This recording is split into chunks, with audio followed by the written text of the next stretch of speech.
सलाम dear students, कैसे हैं आप सब? खैरियत से हैं स्टूडेंट्स? आज हम एक और क्वेश्चन के साथ हाजिर हुए हैं। जून 13 वेरिएंट 1-2 क्वेश्चन नंबर 20 है। कभी आपको यू ट्यूब दी होती है प्रेशर के सवाल में, और कभी आपको डब्ल्यू ट्यूब दी होती है। तो ये हमारे पास एक डब्ल्यू ट्यूब का सवाल है। चीज़ें सारी वही हैं हमारे पास। वो कह रहा है कि दो हमारे पास एक्स एंड वाई ट्यूब हैं। अच्छा, दो हमारे पास डिफरेंट ट्यूब्स हैं, बल्ब दिए हुए हैं एक्स और वाई, और डिफरेंट प्रेशर्स में हैं। एक एक्स बल्ब है और एक वाई बल्ब है, और दोनों जो है वो ट्यूब पी से कनेक्ट हैं।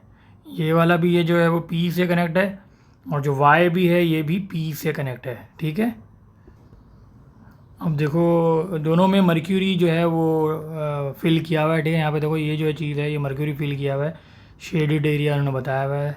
ठीक है, अच्छा स्टूडेंट्स आगे चलते हैं। वो कह रहा है कि हमारे पास H1 इन्होंने हाइट दी हुई है। H1 एक ये हाइट है, H2 एक ये हाइट है। तो ये सारा अच्छा, ये कह रहा है कि हमारे पास मर्क्यूरी ऑफ डेंसिटी दी हुई है 13600, और फिर वो हमें कह रहा है कि H1 H2 की कौन सी पेयर ऑफ वैल्यूज़ पॉसिबल हैं। ठीक है ना, हाइट 1 और हाइट 2 की और पॉसिबल वैल्यूज़ वो हमें बतानी है कि ABCD में से कौन सा होगा। तो बेटा ये ज़रा हम देखते हैं, हम चेक करते हैं। देखो अच्छा, एक बात ये कि हमें पता है कि प्रेशर में हमारे पास फार्मूले के हिसाब से रो जी एच यानी हाइट के हिसाब से इक्वल हाइट्स पे इक्वल लेवल ऑफ लिक्विड पे हमारे पास प्रेशर सेम होता है। ठीक है, तो यहाँ देखो कि जो ये वाला पार्ट है ये यहाँ पे इस लेवल तक लेफ्ट हैंड साइड देखो और ये राइट हैंड साइड देखो, ये दोनों प्रेशर इक्वल हैं। इसका मतलब दोनों की हाइट इक्वल है ना, मर्क्यूरी लेवल बराबर बराबर हैं लेफ़्ट और राइट पे। तो इसका मतलब दोनों प्रेशर एक दूसरे को कैंसिल करेंगे। ठीक है, एक दूसरे को कैंसिल करेंगे। अच्छा, और हमें फिर जो है वो ये यहाँ का सिस्टम कंसिडर करना है लेफ्ट हैंड साइड, और ये यहाँ का कंसिडर करना है left hand side, right hand side. ठीक है ना, तो लेफ़्ट और राइट के हिसाब से पहले हम इक्वेशन बनाएंगे लेफ़्ट पार्ट की, यानी मैं इस बॉक्स की बात कर रहा हूँ। इस बॉक्स में इक्वेशन बनाएंगे और फिर हम इसी तरह ये राइट वाले बॉक्स में इक्वेशन बनाएंगे। तो पहले लेफ़्ट में इक्वेशन बनाते हैं। अच्छा, ये जो पूरा है, ये पूरा यहाँ से लेकर यहाँ तक, ये जो पूरा वाइट वाला पे एरिया है वो एयर प्रेशर बता रहा है 16,000। ठीक है ना, तो हमें पता है कि प्रेशर लेफ़्ट राइट के बराबर होता है। प्रेशर लेफ़्ट राइट के बराबर होगा तो यहाँ पे आ जाएगा 16,000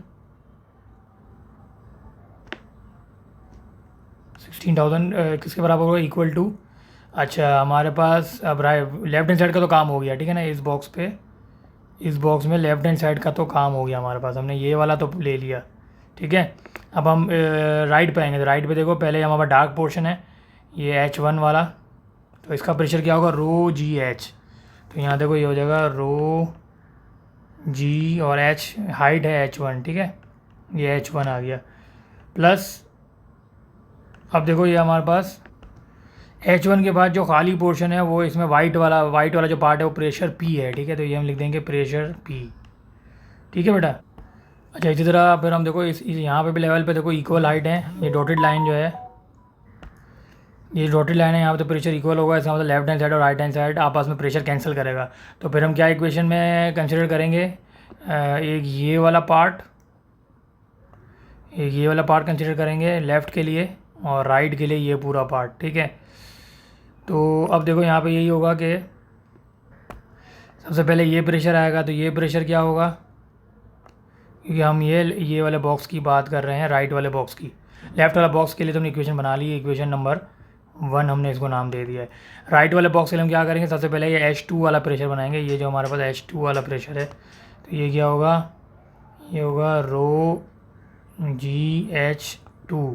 ठीक है, और फिर इसके बाद ये जो खाली वाला प्रेशर है ये आएगा, ये जिसमें हम देखें ये पूरा खाली वाइट प्रेशर जो आ रहा है, वाइट में प्रेशर P है, तो ये हो जाएगा plus of P equal to, left hand side की बात हमने कर ली है। हम राइट की बात करें तो राइट में देखो ये वाला खाली वाला प्रेशर है, जो वाइट वाला पार्ट है, देखो कहाँ तक नज़र आ रहा है, यहाँ तक। तो ये पूरा वाइट प्रेशर है, कितना है वाइट वैक्यूम पे जो प्रेशर है वो है 8,000। तो इक्वल टू लेफ्ट हैंड पे हम लिख देंगे 8,000। तो ये हमारी दूसरी इक्वेशन बन जाएगी। ठीक है, दूसरी इक्वेशन बन जाएगी। अब हमें इसको हाइट के रेशोज़ या हाइट की रिलेशन हमें निकालना है इसकी मदद से।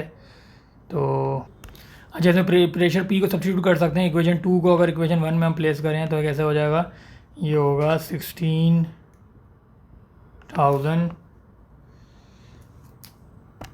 16,000 इक्वल टू रो GH1 और यहाँ पे प्लस यानी P की वैल्यू आ जाएगी। ये जो P की वैल्यू है इक्वेशन 1 में वो हम यहाँ डालेंगे 2 से निकाल के। तो ये 2 अगर प्लेस करें तो 8,000 माइनस रो GH2, तो ये हो जाएगा 8,000 माइनस रो GH2।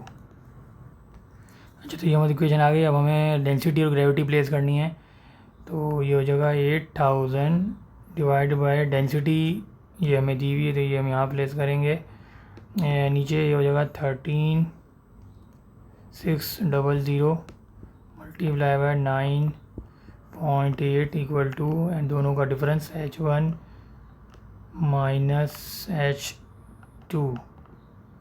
तो ये हमारे पास आ जाएगा H1 minus H2 equal to 6 centimetre.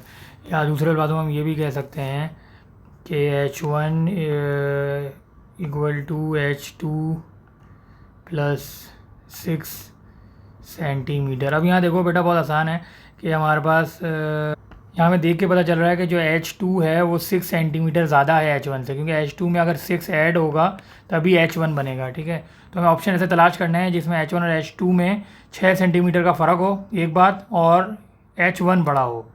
तो यहाँ देखो, यहाँ हमारे पास ऐसा कौन सा ऑप्शन है, यहाँ पे डिफरेंस 6 सेंटीमीटर का नहीं आ रहा, तो ये तो कैंसिल हो जाएगा। 6 और 6 बराबर भी नहीं हो सकते, ये भी कैंसिल हो जाएगा। 12 और 18, ये 6 का डिफरेंस आ रहा है, लेकिन H1 बड़ा होना चाहिए। यहाँ पे H1 छोटा है, सी में पार्ट सी में H1 छोटा है, तो ये भी कैंसिल हो जाएगा। हाँ, अब यहाँ देखो H1 और H2 में पार्ट डी में 6 का डिफरेंस है और H1 बड़ा है, तो D will be the correct answer.